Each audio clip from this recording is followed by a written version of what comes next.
Hey guys, Hi. how you doing? Hello. Welcome to the Very Studio good. Biscuit podcast. I'm your host. You do this every time, Alex. You do this every time. You always talk over me. I am your host, Shane Hinton, and with me in the background producing is the boss. So I need to behave myself this time. So no more mucking about, guys. This is the sixth. I can't remember. This is the fifth or sixth episode. Simon, Winter, us again, Edward, and now this one. So it's sixth. Yeah, sixth. This is sixth episode of the Producer Clear Biscuits limited series of podcasts following Luke and Alex on their amazing adventure of producing Reduce to Clear, hence the name. So with me today is Alex and Luke. How are you guys? Pretty good. Hello, pretty good. Yeah. Thanks. Yeah, you still haven't had a haircut, Alex, so I'm a bit... I have. disappointed. It's just Have you? I've had a shower and I haven't done it properly. Oh, okay. I'm Yeah. disappointed at that as well. I expect you to Sorry, do your hair Shane. next time, okay? All right. I know this is a podcast, right, but I can see you, so I want you to make a bit more of an Okay. effort in the future. I'm Okay? sorry. It's all Okay. right. Luke, have a word off when I we will stop do, recording. yeah. All right. How are you, Luke? All right? Yeah, very, very tired. Having made another film the past week, but it's just Have the you? life. Yeah, it's coursework, so it was a smaller scale, but it was still bigger scale than anything I've. It's like the middle ground between Unstable and Reduced to Clear, I think. Yeah, it's looking forward to sharing it. Got to work with some more familiar, not familiar, work with some of the same people I work with for Unstable, as well as working with Gareth, who's being DOP for Reduced to Clear. So it was good. Yeah. Probably Is not it stay the A-star same. material? Is it going to top mark?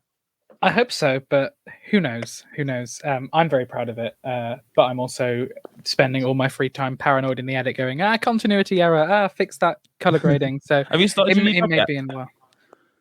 Me? Yeah. Yeah, I have. How's that going? It's going pretty good. Yeah, I didn't know Yeah. you knew about that. I know everything, mate. I'm the Choose the Biscuit podcast. We hear everything. And it is in you- Shrewsbury, so I should get the shop on the show sometime. Yeah, definitely. I won't say where, just in case they don't want to. But I've mentioned the show to them. You have, yeah, do it. We'll have them on every time. But anyway, enough about you. Because I'm. What about you, Luke? It's just. Oh, it is. No. I'm actually really excited about this one. I really am, because you brought an amazing guest with us. Do you want to do your amazing intro? Are you gonna do your weird passing between you and muck it all up kind of intro? Sure. This is Ninette Finch, and she is an all-star member of our cast, and she's brilliant. She's one of the UK's most prolific supporting artists, and we're very, very excited to have her on board. So, yeah. Yes, we are. That's the smoothest we've done, I think. That is, yeah. Oh, we're clean. Well, it's nice to be a part of it. I was very impressed with all your organisation and the way you'd managed to get everything together. And I thought, well, somebody that can work that hard and organise that, because I know how difficult it is. You know, it's nice to be able to help them. Yeah. So that's why I joined you. Thank you. We're very grateful for that. Yeah. It's great to have you on board. Do we want to jump straight into like the Easter egg thing? I was just going to say we got brought on board via we brought you on board via a mutual friend, I believe, of Miriam, who gave us your details. And as soon as she'd mentioned Ninette, and I was like, that name seems familiar, and I googled it, I was like, oh my goodness, she's in everything that I love. Everything. Because I mean, I think one of your most well-known roles is Derek, and I just love that show so much. And so when even the concept, there we go. when even the concept of bringing Ninette on board happened, I was just like, she is perfect for the part that we have. And then she said yes. So yeah. To be honest, but looking at Ninette's reputation, I think she doesn't know the word no. I think that's the problem. I think it's not because she particularly liked you. It's just because she just doesn't know the word no. Gets herself into all sorts of stuff. But Ninette, it's right. You've got a hell of a reputation, right? You've been literally, I mean, what is it, over 1,000 films? Well, You're being modest now. It sounds. I mean, a lot of it is hype. You know, you don't want to believe everything you read. But when you think I've been doing this for over 20 years, so and I was, up until COVID, I was getting perhaps 100 days work a year. So, wow. I mean, some of them were on the same program. Most of them, you only get a couple of days on a program. So, it mounts up. But I mean, there's a lot of people in the business that have done far more than I have. They've been doing it all their life. I only been doing it since I retired. Just something to do.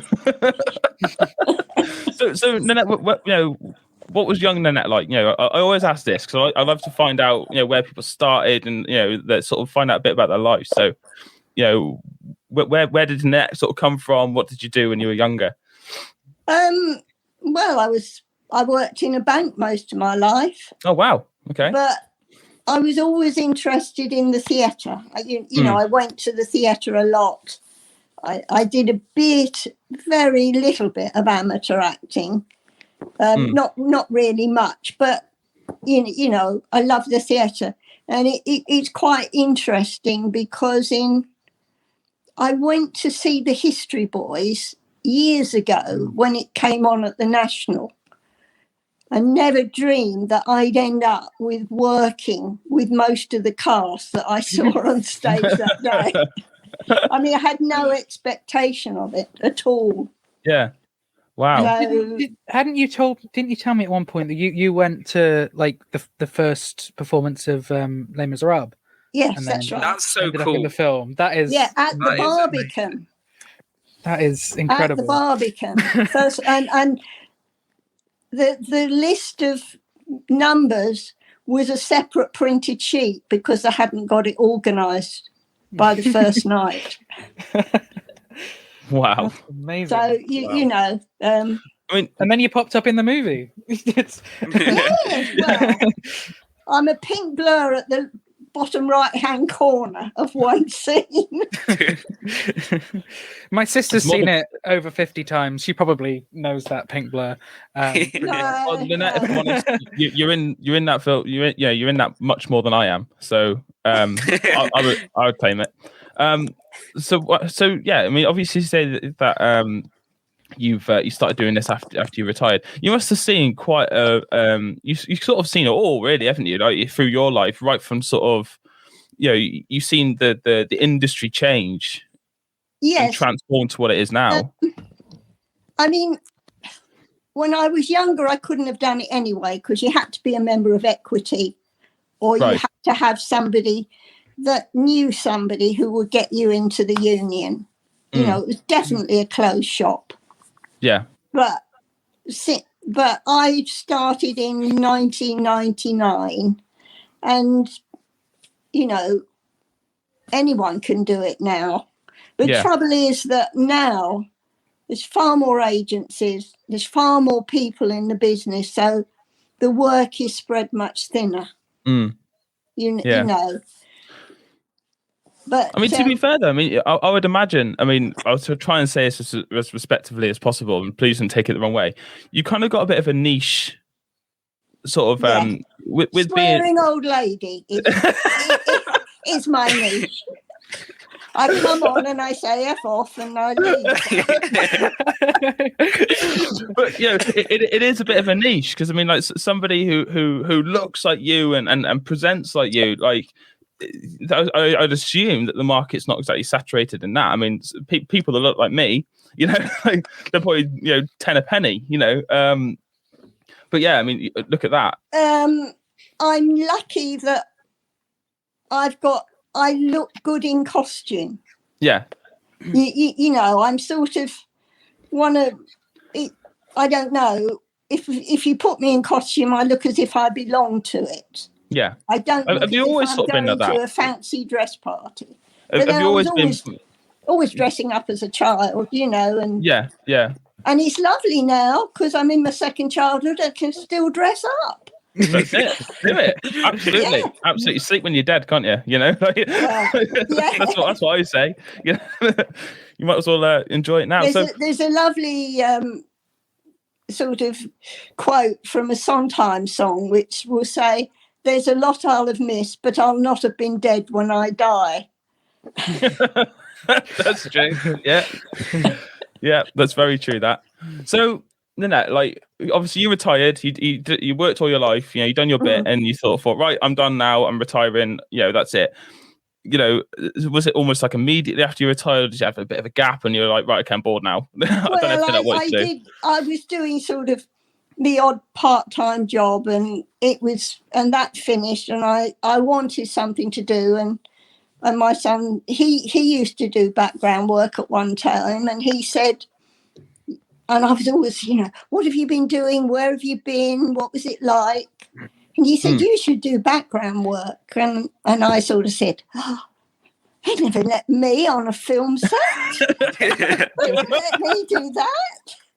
But cut a long story short, he persuaded me to join, and I started to get work. I think I got 10 jobs my first year.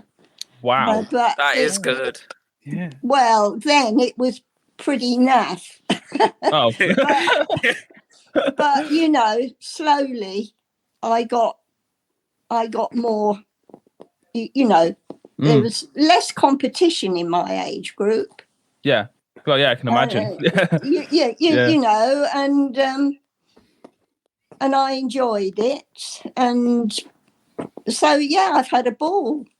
I guess my main grasp of the concept of life as extras is probably that sitcom that Ricky Gervais did, Extras, about that. And I guess when you're getting into it as sort of a way of having something to do, does that make you kind of stand out more than those actors who are constantly fighting for a line or, trying to... Well, you see, you've got to take extras with a pinch of salt. When I first started, background artists never got lines. I say an extra. Specifically, we're now supporting artists. Yeah. But most people don't know what you're talking about. If you say I'm a supporting artist, they think you've got you're a painter or something. Picasso or something. So it's like production assistant instead of runner. It just sounds a bit nicer. But now you do get lines, but you can't ask for lines. If they want you to have a line, they'll do it. I mean, you never, ever talk to the stars when you're working. That's poetic license that Ricky Gervais was able to do because it was funny. Yeah. But, if you did it, there was one day and I was working, and I was very lucky. I was working with Michael Caine. And all I was doing was walking up and down the corridor, and he had a spare seat beside him. And while they were changing the lenses, he said to me, "Would you like to sit down?" And I sat down beside him. And he was very nice. And he, I don't say we talked, but he made a few sort of pleasantries. But had I sat down beside him without his invitation, I would have been off the set. Really?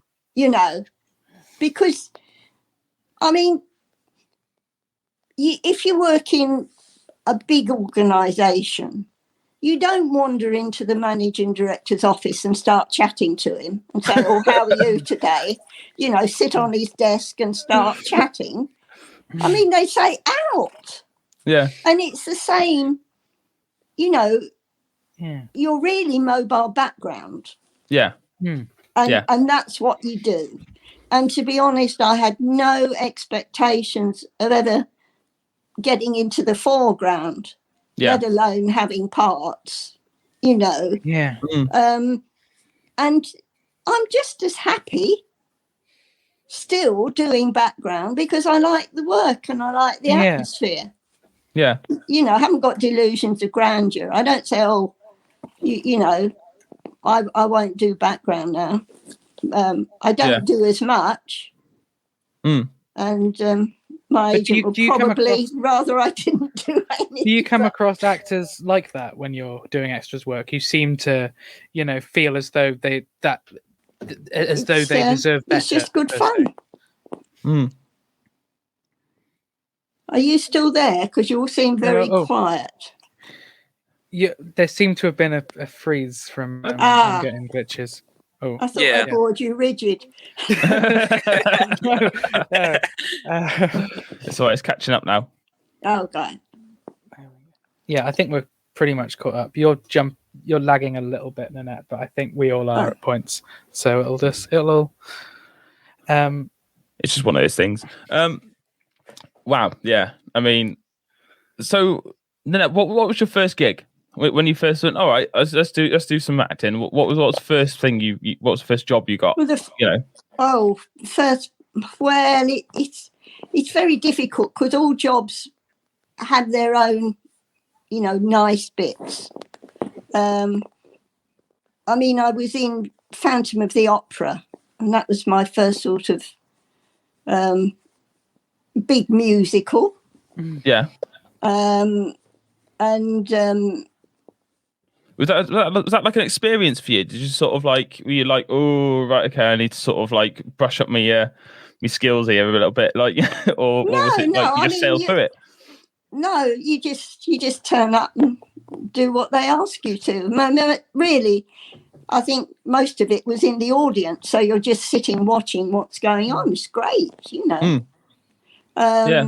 And then I was in a lot of the Harry Potter films, which was, just getting onto the set. It was just it was amazing working on things like that, But I can't say I've got a favourite job or anything because it's all fun. Everyone's got its own nice points. Well, few of them you would rather forget. I was just about to ask you. All right, let's go the other way then. Which ones? You don't have to if you don't want to. You don't have to tell me. But, no. I mean, something like I did one night shoot where it was sort of below freezing. Oh. And we started at 2:00 in the afternoon and we finished at 4:30 in the morning. Oh. And it was cold. Yeah. In fact, we hadn't actually finished. We went in for a break and the AD looked at me and he said, "Would you like to go home?" And I said, "Yes, please." and when I looked in the mirror, my face, or even my eyeballs were pink with cold. I looked horrible. I don't think I've ever been so cold in my life. Wow. But you forget about it afterwards. It's like the dentist. Once it's over, you just, and it was an experience, So Ninette, you've done you've worked on Harry Potter, Phantom of the Opera, some of these big films, and these big sort of sets, and these like huge movements. But obviously, I assume you've done a lot of these sort of smaller scale stuff, like Reduced to Clear as well. Yes, I've done a few. I've done a few short films for people. Oh, I don't know where you are. I've lost you now. Okay, we can still see you. Now. Well, I'll take it that you're still there. I don't know where you've gone. Oh, there you are. There you go. I've done sort of short films. I did the 24-hour film challenge with somebody. I did a film for Kira Malik, Art Malik's daughter.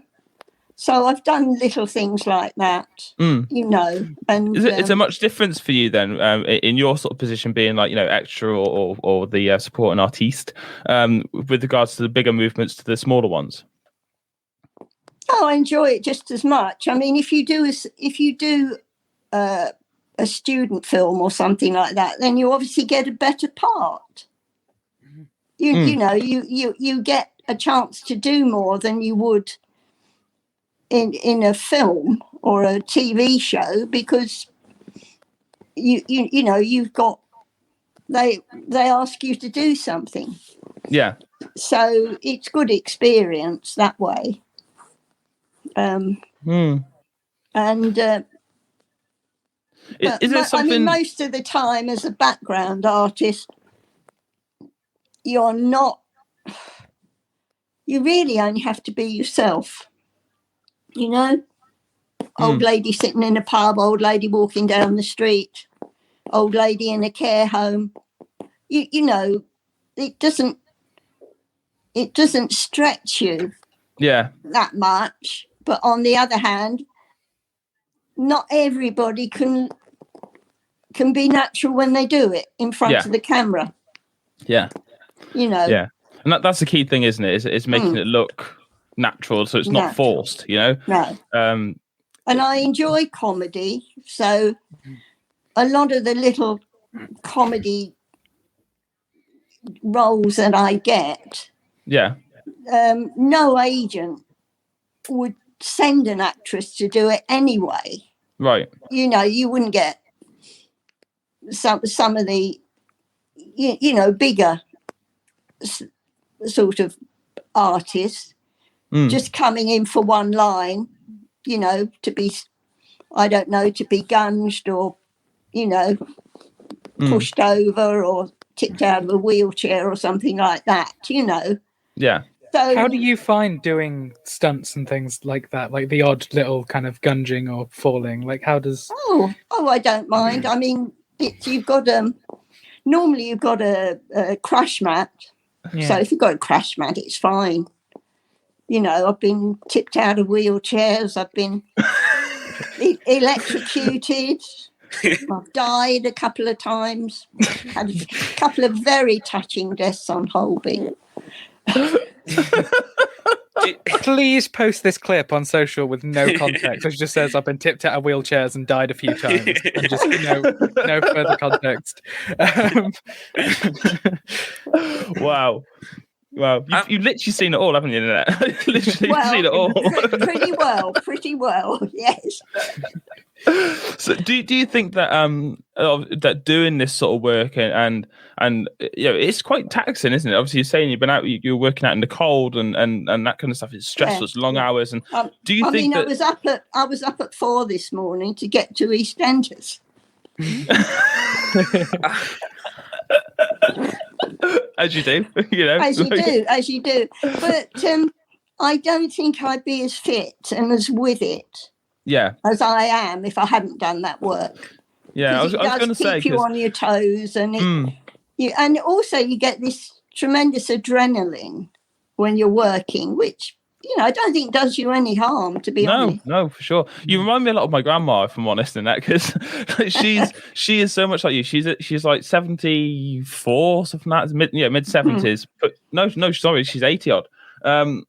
And she still, you know, does her ironing for the neighbours and a couple of the old guys that's around the village where she lives. Yeah. You know, she still does a garden, she still does all this stuff. And I'm like, Grandma, why are you doing it? You're in your 80s. What you're playing at? You can't be putting weeds up. Like, what's wrong with you? And she's just like, she goes, I'll be doing that until I can't bloody move again, boy. You know, gives me all that. And she won't be told, you know. Well, and the thing is, if you have to yourself as you get older, but once you stop, it's very difficult to start again. That's exactly what she says. Because if I stop now, I'm not be able to do it. You know, and I kind of feel that myself on a sort of personal level. I mean, I'm only a young buck in this mortal coil, but like you know, even in my time frame, I've gone from a hands-on role into an office role now, and I can really feel the difference, you know. Yes. And I think you're right. I think as soon as you start slowing down, you start sort of stopping that, you're being active and that kind of stuff. That's when the decline starts, you know. And certainly for your age as well. I think it's brilliant that you're able to find something you can keep. You know, I'm very lucky, you know, so that I'm still fit enough to be able to do it, and that you know, people are still employing me. Yeah. And I suppose you can just keep doing it while they're still employing you, I suppose, can't they? Yeah. That's right. You know, I'll keep on as long as they want me. Yeah. So, I take you got no plans to stop yet, then? No. So you're definitely going to be in Reduced to Clear 2 then, yeah? Like, well be, yes. Luke, so let's move on to Reduced to Clear then. So do you want to just explain a little bit about Ninette's role? Oh, okay. In fact, no, I'm going to, not Luke, I'm going to put that to Alex because he hasn't said anything yet. Yeah. Okay. Well, Ninette's right. How much can we really say, Luke? This is what I was Probably wondering. not much. Exactly. Just she's say, someone who come on, and I go off. she's someone who she's someone who comes into the shop to make a donation. Okay. That's probably all we can say. Yeah, Okay. that's what. Cool. That's it. Good talk. And I'm not even sure how, because we sent you a very early draft of the script. I'm not quite sure how much of her part was in the version we sent you, Shane. Because Ninette's part has got a bit larger since then. But yeah. Okay. That's fine. So the vague, considering we're making a regular podcast series of talking about the film, and then most things you ask us, I'm like, we can't say. To be fair, this whole thing has all been about cloak and daggers so far. It's quite amusing. Smoke and mirrors and cloak and daggers. It's yeah. But all productions are like that. You know, they don't want it known. No, for sure. You obviously, you guys sort of got put together through a mutual friend. Yeah. So Luke obviously contacted you, Ninette, and I was just like, "Can you come in my film, please?" You know, it's this very small film. He's a young lad. You know, I mean, was it literally the script that sort of drew you to it, or was it just the brass neck that he had to come and ask you straight up, or like? Well. No, but I mean, he was so professional about it, and he'd got, he knew what he was doing, and I think I know how difficult it is to get a film together, and so yes, it's nice just occasionally to sort of do something and help out. Just slum it a little bit, yeah. Yeah. No, I quite like doing sort of student films because, as I say, you get a bit more to do than normally. Yeah, you would get in general work, and yes, they're quite interesting. There's quite a few on floating about in the ether with me in. Yeah, and it's fun. With you kind of saying that, how often, Ninette, are you kind of flicking through like TV or watching a film and you almost like forget that you've been in it, or you're watching something and you spot yourself? Like, does that happen that you're kind of you're working so regularly that you're just like, oh, there's me? Yeah. The worst sort of incident like that was when my granddaughter went on holiday to the Canary Islands. And she said, I went into the hotel ground and I switched on the television, and there you were saying, I only came in for a packet of rubbers. Which is just what you want your granddaughter to see, isn't it?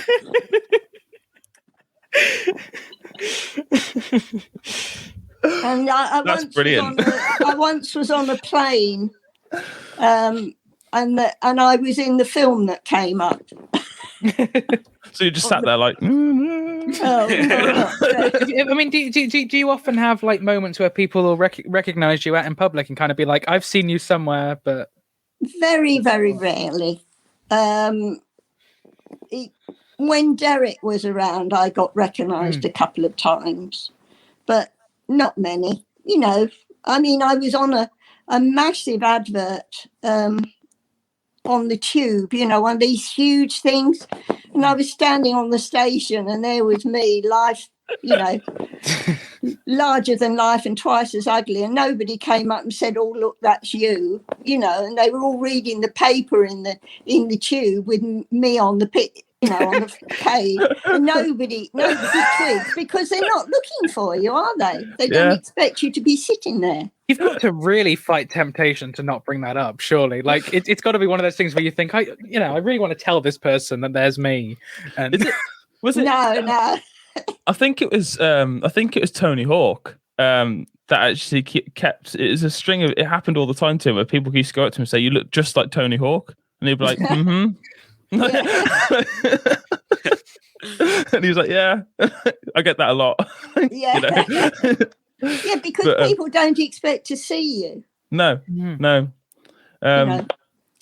So yeah, I mean, I'm a little bit starstruck because, like, as soon as Luke started explaining who you were, and I started doing my own sort of research and googling and stuff, I was like, a bit like Luke's, like, she's been in everything. Like, she's literally been in everything.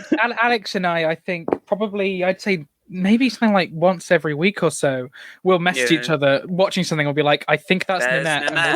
And we'll send screenshots. And yeah, I mean, I know I asked you, Ninette, recently about time, because whether it was you or someone who looked like you. It does look like me, and it could well be, but you're so cool how you don't even recognise yourself. I mean, if it's background, sometimes you just go in and you do it, and half the time they change the name afterwards. Right. You know, and I mean, I look at some of the things I've done. I don't remember that at all. Well, the reason About Time is so largely important to me is that last year with lockdown, there's a whole community of podcasts called Movies by Minutes, wherein we analyse films in a minute by minute detail, like dedicate half-hour episodes to a minute of the film. Oh, I see. So we did. Myself and a friend did with About Time. I think we did 2 minutes at a time, and we just obsessed over that film and minute detail, and became so obsessed with every single part of it that it was just so odd that I was watching it a few weeks ago and I was like, never noticed that looks like Ninette could be there in the background. But it's such a wonderful, beautiful film. I've got like Richard Curtis sent me a copy of the script and everything, and it's just there's a corner of my room that's About Time obsessed. So the fact that you may have been in it is interesting to me. Ninette, he's got about 8 copies on DVD. Hang on. I genuinely, I think he needs some help, because nobody needs 8 copies of the same DVD. There was a reason for it, but now I just use them for props. It was when I was doing the show, people kept asking me, where can I watch About Time? And it had just got taken off Netflix. So whenever I saw the DVD in a charity shop, I'd buy it. Now it's been put back on Netflix, and I've just got a lot of DVDs of About Time. And see if it rings any bells. Yeah. So, if you want a DVD, I'll give you one. He's like, please take one of these off me. if I'm boasting, and I don't know if this is actually in there, but I might be in Cruella for 2 seconds. The new Disney. Wow. Wow. I worked on it, but I don't think, Is it disappointing? It was a very, very small role. Right. Is it ever disappointing? Like, do you ever sort of feel a bit put out if you've done like a load of work and they don't actually use the footage? The best work I've ever done is on the cutting room floor. Really? What's this one? I had a scene with Paul Whitehouse in Nurse, and they never used it. And then I did the Tracy Ullman show, and I had a scene with Tracy Ullman. I was in one of her sketches, and they never used the sketch. Oh. And I was gutted. Gutted about that because it was such a good part, and it was so funny, but they they don't use everything. Do they notify your agent when stuff like that happens, or do you just find out? No. Well, no, you find out when it doesn't go out. When it's not there. When you watch it and you're like, oh. Yeah. They did actually tell me about Nurse. They rang me up and said, we're really sorry, but we've cut that. But most of the time, you don't know whether you're going to be there. I never tell people, watch me in this. I always say, you missed me last night on such and such. Because people say, oh, let us know when you're on, but it's fatal. It's like what I said. I think it was on the last episode. Peter Postlethwaite was another one.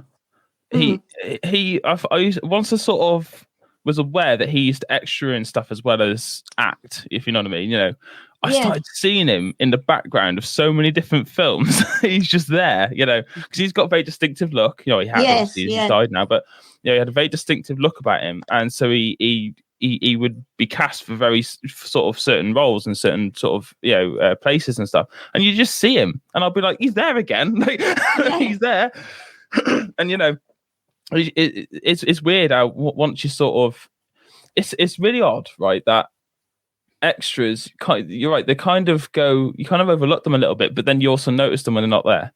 Does that make sense? Like it kind of, I find that, you know, the extras sort of make the scene, don't they? Like you said, that they're moving background. I mean, you've got to have them there. Yes. But most of the time, you're getting the actors from A to B. Because, you know, most of the drama takes place between the actors, the main characters, and then they leave the room, or they leave the house, or they leave wherever they are, and you're there to fill in the space. They walk down a corridor, you can see at once it's a police station, it's an office, it's a restaurant, it's a street. And then, so half the time when you work on a film, you have no idea what it's about, because all the action takes place when you're not there. Yeah. All you're doing is moving them from one scene to the next and setting the atmosphere. You know. Just reading a couple of the comments of Al, who sat in the background. He said, have you ever thought about doing some like Comic-Cons and things like that? I was, at one time it was mooted that I might do a Comic-Con, because I was cast as Augusta Longbottom in Harry Potter. You never actually see me as Augusta Longbottom, but I have the name. It went global when I was cast. I was going to say, when I googled you for some research, there was like so many Harry Potter wiki things. I know. I was like, I don't remember. You would have seen me. I was in the fight. That was all. So I guess I guess Harry Potter's kind of like Star Wars in a similar light, that at Comic-Cons they have people who are like stormtroopers second from the back, and people so people would still be I feel very guilty about being Augusta Longbottom, because I feel I'm a fraud. Because I never actually did anything. But I do have a picture of myself in the costume. Oh, that's enough. That'll do. You know. So, you know, I'm hanging on to that name for grim death. Did you have a larger part that was cut, or was it just that you were named? I was just, I was very disappointed, because I thought I would have had a scene. Yeah. Especially as I had to be, you know, be put up for the role. But that happens quite a lot. Both you and Simon, who we've got playing the manager in Reduced to Clear, have both got small named parts in Harry Potter movies then. Because Simon was Fat Friar in the first Harry Potter. The first three, I think, actually. He was put down for the first three, and then he only did one, I think. Okay. They cut him. But was that a bit like that with go on, Matt. Ninette was also in Betweeners, which Alex McQueen did. Oh yes, that was good. I noticed you so many times in that. It was mad. It was. And I did Phone Shop. That was fun. Oh yeah. That's one which I haven't seen, but people keep telling me to watch because of how it's totally quite similar to Reduced to Clear is apparently. So. It's Phone Shop is lovely. I did enjoy that. So was Reduced to Clear a little bit like a reunion with a lot of the actors where you're like, you all right, Simon? How you doing, mate? You know, like... I mean, we don't know yet.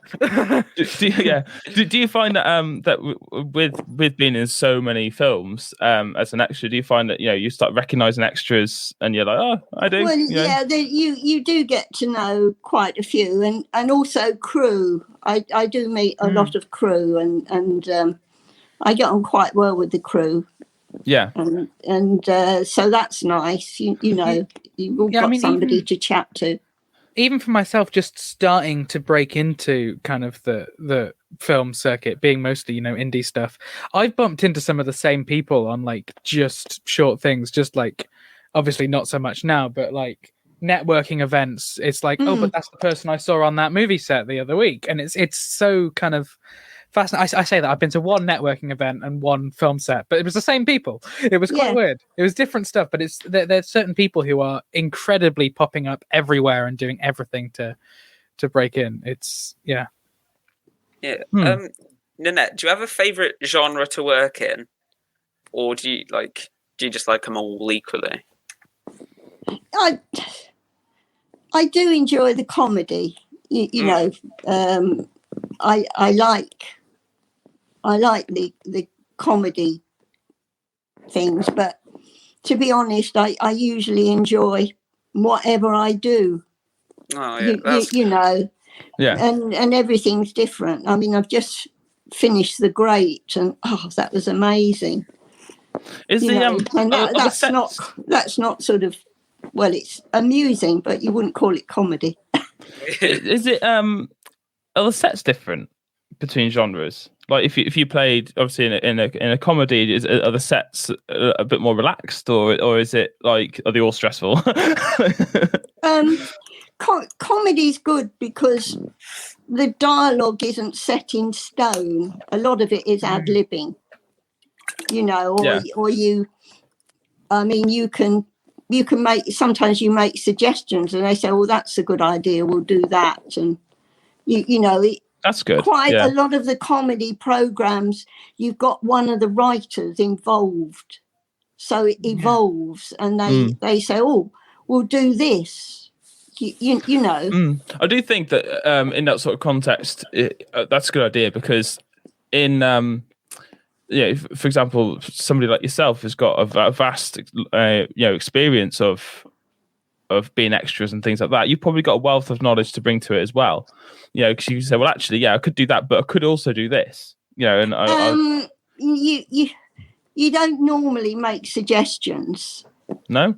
I mean, you do what you're told, but you do it's a bit, you have a bit more license. I mean, when I worked on Derek, you had the script and you would play the scene, but then when you got to when it finished, quite often Ricky Gervais would carry on with another line. Yeah, he would say something that wasn't there, and if you could keep it going, the scene would go on, and sometimes they would use it, sometimes they wouldn't. But you wouldn't get that in a scripted television or film. But if you're working with the writer, they'll say, "Oh, I tell you what, why don't we do this?" Or if it's visual comedy, I was doing. Oh, it was lovely. We were doing a Paul Whitehouse show, and it was they were dressed as the Beatles, as old people. They all had white wigs, and we were the fans. They were followed by geriatric fans everywhere. All these old ladies going, "Paul, Paul," And there's one part where they're in a taxi, and they said to us, "I want you to hide behind the taxi." And I just said, "Oh, I thought we were going to go," because they go in and go out the other side, and there's two Japanese tourists in there saying, "Oh, can we take your photo?" As they're going through. And I just said, "Oh, I thought we were going to follow them through." And they said, "Oh, that's a good idea. We'll try that." And so my delight, they actually filmed it that way, with us all going through the taxi. But that's very rare that something like this happens. I mean, normally you do as you're told. Quite often they'll say to you, "Try it this way, try it that way. Can you do it more deadpan?" Because until you do whatever you're asked to do, they don't know what it looks like. No, I know that Yeah. whenever I'm directing, it may be different with Reduce to Clear being the first time co-directing. There may be a different balance there, but I know that whenever I do a scene, and it's probably because when I'm directing is something I've written as well, I always make sure there's at least one take where I just say to the actors, like, deliver it how you want to deliver it. Add what you need to add, change the lines how you want to do it. We'll always make sure that we've got your version before I then go into could you do it that way or that way. And then, because otherwise they'd be sat in the edit and thinking, oh, I wish I'd listened to so and so when they'd said that, because this I mean, flows better. if it's a scripted television comedy, and normally you're not that important, so you just do it. But if you've got a part, they quite often say, you do it, and then they say, oh, can you do it this way? Can you do it that way? And then they say, oh, I like that, do that again. And you just keep your fingers crossed you'll be able to do it again. I was going to say, you actually remember what you did in the first place. Yes. Yeah, it can be, but sort of comic programs, it doesn't matter so much because the continuity isn't so important. In a dramatic scene, you've got to pick up the cut and do the actions spot exactly on each time. Okay, so God, we've been going for 45 minutes already. That's gone quick, isn't it? So what we've been doing, Ninette, over the last few times when we've been having guests on, to be honest, you can blame Luke for this. This is Luke's fault. We started to do it was winter first, and then it was me who said, that was fun, let's do it again. So we do a little bit of it, just a quick improv. We take turns to do a little bit of improv. We just have a little scenario and we just have a bit of fun with it. But we don't let Alex write the scenarios anymore, because last week, what the heck was that, Alex? Yeah. This is where it all goes to pieces. Yeah, pretty much. Okay, well, last week, Alex came up with this weird concept right off the top of your head about being in a spaceship with a monkey, and you had me play the spaceship for some reason. I don't know what was happening there. But, I don't know. He had it locked and loaded ready, I think. It was a little bit disturbing, but it's not like that. So Alex has put to us. So the improv is some kid has barged into you and ran off with your bag. Best reaction wins. And I think I'm gonna, just because of the terrible performance last week with the suggestion for the improv, I think Alex should go first. Sure. There's someone who's playing the kid. Luke can play the kid. Oh, all right. Okay. What? Go on. I'm nicking your bag. Am I saying anything? Like, am I not just? Nah, just bag nicked. Just budge. Hey, that's not yours. Has my vitamin gummies in it, man. Come on, please. Oh, I'll buy you a new one, or we can do a swapsies or something. Oh, damn, my phone was in there. Please don't text my mom. Kid, bring it back. Kid, I got an interview in 20 minutes. I got to work at a charity shop. Oh, come on. Please, can I have that back? You're not even saying anything. Please. I've gone. He's gone. Yeah, he went ages ago. I can't chase after you. I'm stuck in this room. Oh, please. Oh, whatever. Okay, kid. Okay. That's that. And Shopkeeper, another set of vitamin gum. Alex is going to go and cry now. Okay, I reckon Luke should go next. All right, Alex, you're the kid now. Okay. You're the kid now. Well, I'm taking this. And... Wait, hang on. No. I can bribe you. How? Would you like a copy of a About time I knew you were going to say that. No. What about 2? Don't. Oh, you try a hard bargain. Any 3? I'll take 4. Final deal. Final offer. 4? And you can have your bag back. Hang on. How about 4 plus the official novelization, a copy of the screenplay? I don't want that. I just want the DVDs. Just one hand on the DVDs, one hand on the bag. We'll do a trade. All right. Okay. On the count of 3. 1, 2, and I've taken those too. And now I can keep them in this bag. And now I'm left with only the 1 DVD and my Blu-ray.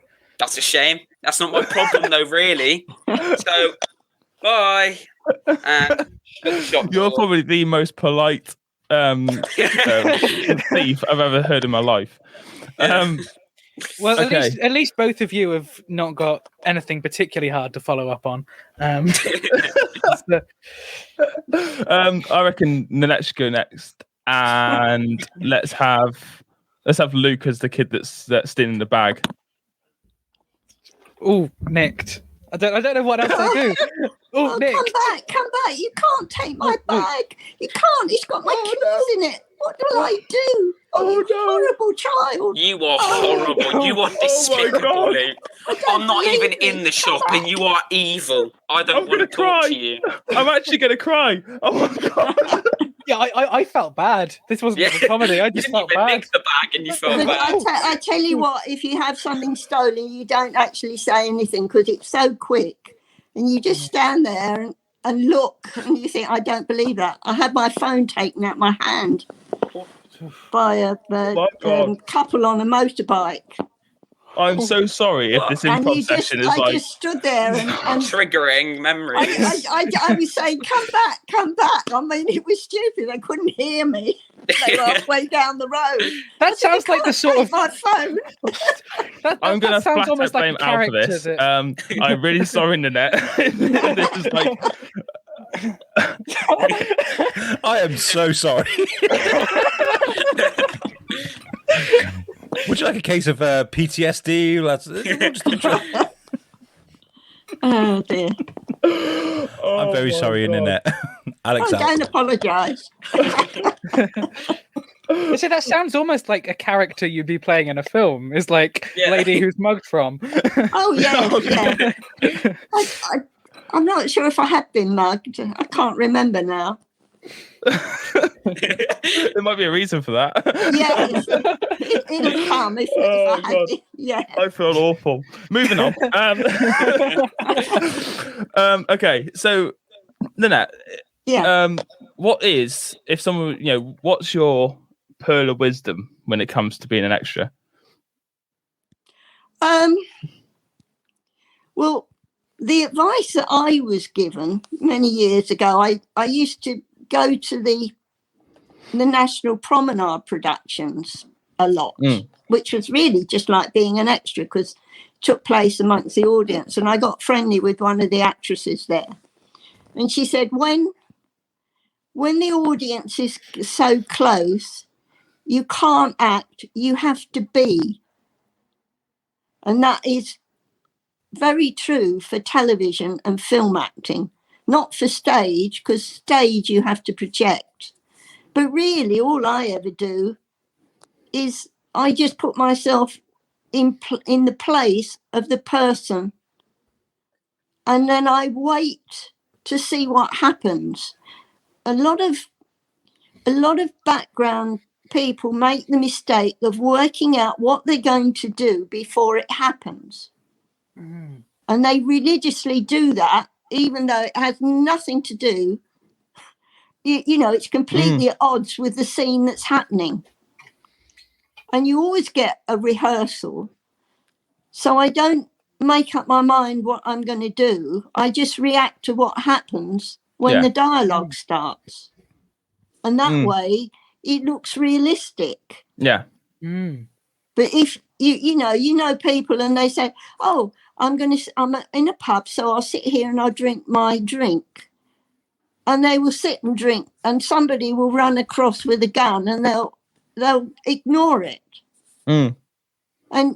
But anybody else would look round. They'll be like, what? Yeah. If the director wants you to ignore it, he will say before you start, somebody's going to go through with a gun, but just you're not going to see it. You're going to ignore it. But otherwise, I try and react as I would do. If I'm crossing a road, all right, there's no traffic, or, most of the time there's no traffic or only a specific car or something. Yeah. But I always stop at the curb and look right and left, because you wouldn't walk out into the road without looking. Whereas a lot of people think, oh, I've got to go from there to there. So they just go. Yeah. And you know, so it's easy enough. I wait to see what the scene is, and then just react as I would as if. I mean, normally you're just a normal person. You're a passerby. You're in the pub. You know. Yeah. And you do what you would do if you were in a pub or you were walking down the street. You'd look in the window as you pass by. You wouldn't just walk straight down the road. You're not robotic, are you? You know, you're gonna look at the sky. If you're walking past shop windows, you would at least glance at one of them. Yeah. You know. Yeah. So you know, you don't just, if they say we want you to walk that way, you don't just walk. You've got to walk down the street as if you were walking down a street. The street. Yeah. I remember kind of amidst my about time obsession, there was a behind the scenes clip of one of the main moments in the film is it's a big wedding scene, and it's just chucking it down with rain, and then they're under like a sort of, I forget the word, they're under like some sort of shelter, and it all rips down on them, and they're all soaked. I remember in the behind the scenes, like Richard Curtis saying, like, don't act like you've been hit by a bit of water you haven't been hit by. Like he says, just go for it. Because people will notice. And he just and you know, he says, like, you know, if you find it funny that the water's landed on you and you're not kind of shocked, then laugh. And you know, it's just and I think that's kind of definitely it. And the fact that that's a thing he had to say was the point where I started realizing, oh yeah, like it would make sense to people if they just scream that you're getting hit on by water, that they don't think to act. See, if you act it, it's wrong. Yeah. You know, you and you don't need to act anyway, because you know you're just doing what you would do normally. You know, if you're in a hospital and they say, "Oh, go up there and turn left," you'd probably look at the sign above to see where you're going. You know, which way do I go? And then you know, and if you're a visitor to a hospital, most people don't know where they're going. And even if they do, they usually check that they're going, you know, they've got the right corridor. And maybe go through a door and then realise it's the wrong one and carry on walking. Like, that kind of thing. So, you know. Well, you don't sort of, that's overdoing it. Yeah. Okay. Yeah. Okay. Yeah. You know, you don't go, oh, this is the wrong door. Oh, no. Because you've been told to. Well, but you don't want to draw attention to yourself. No. But you just want to look natural. You know. It's a bit of a skill then, really, isn't it? In some ways. It's not something you just walk in and do. It takes a bit of... Well, it's all right if you use a bit of common sense and just don't try and act. No, there's not much of that in the world. Wherever they plonk you on the set, you know, just react. If you're in a charity shop, you'd be looking at the things on the shelves. Yeah. You know, you might pick something up and look at it. You wouldn't just stand there. Or you wouldn't sort of, but then you wouldn't go mad and wave things about and you know. Yeah. So, again, that's probably me. I'll probably still do that though. Well, then they just say, "Oh, can you go down the other end of the shop, please, and look at a book?" In the corner. Yes. Where, they're very tactful that way. if you're making a mess of it, or you're distracting from what's the action. Yeah. They just say, "Oh, I think next time you just go over there and see that book. Take that book out and look at it." You know. Yeah. Boss man's back. Oh, hello, boss. Okay, I'm taking executive control here because we're running short on time. Ninette, where can people find you, first of all, before we do this? Where can people follow you on any social medias? Well, I'm not very good. I'm not very good. I'm trying to come to grips with Instagram. but I've never got my head around Twitter. I cannot. Neither have I, Ninette. I can't do it. I can't do Twitter either. So you're not on your own. I do put your picture on Instagram, but that's about it. Instagram is great for the line of work you do because you can be like, I'm on this set, I'm on that set, here's this, here's that. I mean, you can't. Well, you just say you're not going to be allowed to post any photos. You can't post anything, not until after it's out in the media, or you get shot, or you never work again. Actually shot. This is why it's not a very competitive field anymore. Okay, so we thought we'd end this with Shane got out of improv very sneakily there. He was kind of like, oh yeah, moving on. So I thought we could do it so that, Ninette, I want you to hold Shane up with a gun and rob him. Okay? Let's see if we can get this done. And Shane, you've got to panic. It's improv. Let's do this. What do you reckon? Okay. Excuse me. Hello? Stick 'em up. Yeah. Whoa. Or I'll fill you full of lead. Okay. Just calm down. Calm down a bit. Don't you dare. Just calm down. They don't call me Grandma Gunman for nothing. just calm down. Like, we can talk about this. What's going on? What's wrong? You are the one. You pushed me off that bus, and I recognise you. I've been looking for you for ages. I'm so sorry. I must have been in a rush. There's no excuse. Nobody messes with me. Well, you just do what you got to do. If you're gonna. Oh. That felt uncomfortably natural. I know.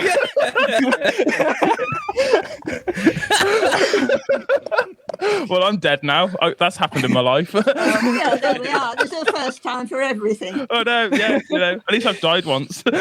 Yes, yeah. This is twice in one episode that people have claimed to have died. I know. Yeah, well, that's it. So, actually, I died in an amateur theatre show once. So, Alex, you're the odd one out. Yeah, you need to die. You need to die at some point. Yeah, you need to die, Alex. So yeah. Right then, guys. Look, we've been going for over an hour now. We need to start wrapping up. Luke, do you want to do your plug-in? Yeah, sure. I've got one very specific plug that I'm going to make today because this will be next Wednesday, right? So yes, this is coming out.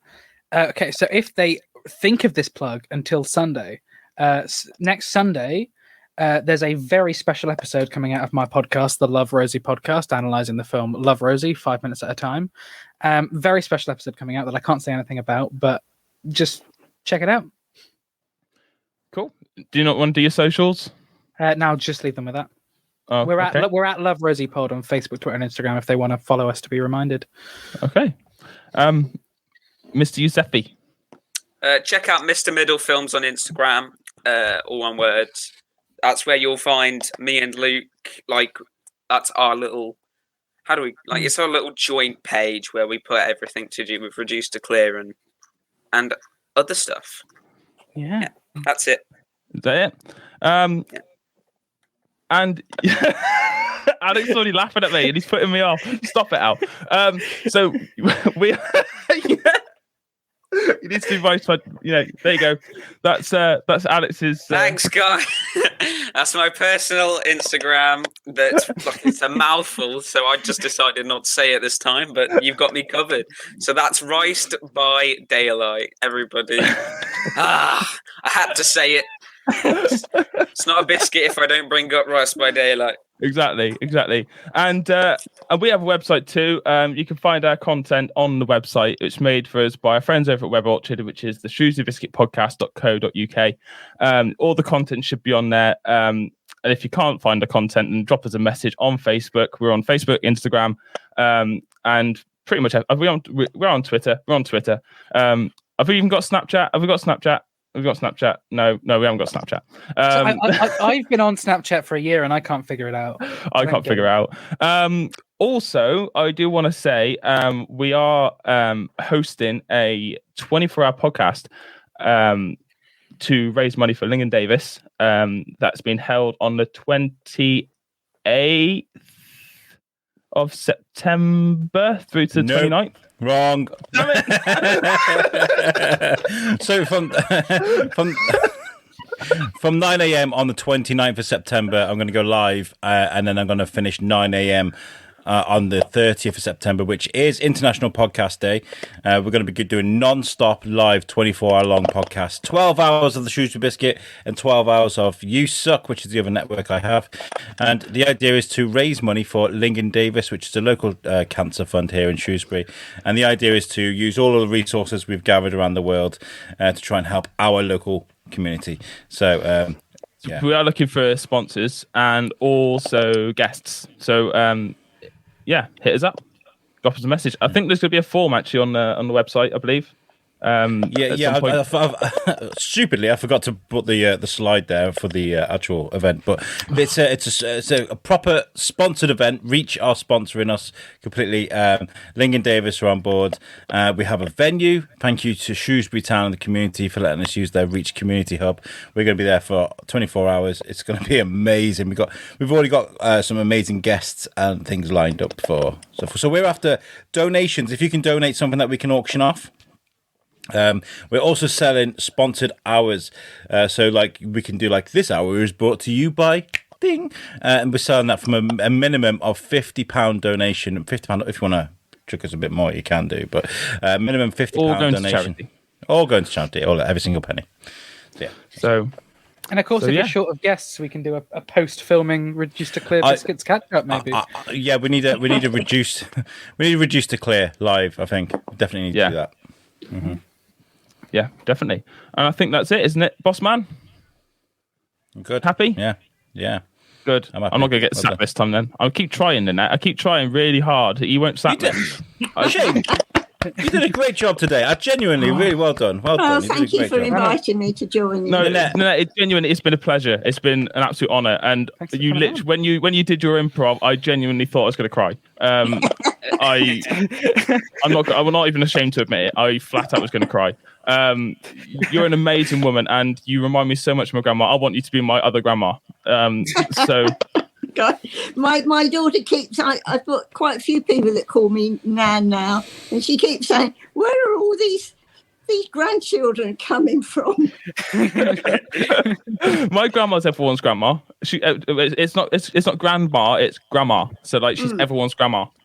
You should start doing Nan application forms, Ninette. Yeah. Yes. Fill them out. But guys, thank you for bringing Ninette on as well. Thanks, Luke and Alex. Thanks, Ninette, for agreeing. Yeah. And thank you guys, and peace out. Peace out. Bye.